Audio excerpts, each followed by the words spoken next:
Today on the web, deadly flooding in India has stirred up the local blogosphere. Outcry after a pro-Palestine organisation appealed for attacks on French troops in Afghanistan. And the day's pick of the best.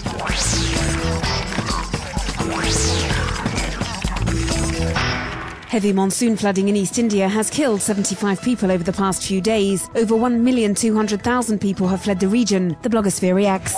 Dozens of amateur videos showing the extent of the damage are put online regularly. Here, women pray for the rising water, which has caused people to leave by the masses, to stop. Many bloggers like this Indian condemn the lack of organisation by the authorities in helping the victims. This web user says the situation is getting worse and criminal gangs are pillaging the disaster areas. Faced with this distress, many organisations like this religious one are gathering donations via the web. There are many photos on its website showing the distribution of food and water amongst the victims. And finally, this Nepalese blogger says his compatriots are also suffering from the flooding. He protests against the coverage by the Indian media, who forget India's responsibility in the bad upkeeping of dams on the border of neighbouring Nepal.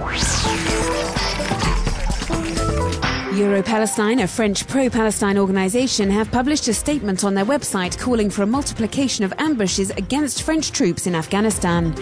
The appeal, which has since disappeared from the site, has been put on many blogs, causing much scandalised commentary, just 2 weeks after 10 French soldiers were killed in an ambush near Kabul.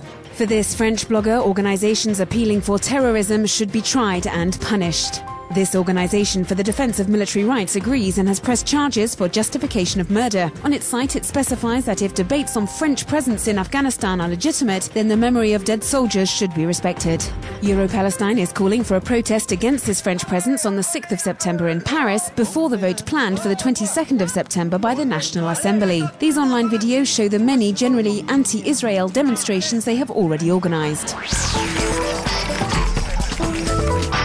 The American director Charles Ferguson, Oscar nominee in 2007 and Sundance Festival winner for No End in Sight, is broadcasting his documentary exclusively on YouTube. It's a first. The film criticises America's decisions in the Iraq War with unseen military and government interviews. When we were first starting the reconstruction, there were John Akind is the first footballer to be transferred via the web. Members of the site My Football Club have voted for the sale of their star attacker for €175,000. He should be joining the second division team, Bristol City.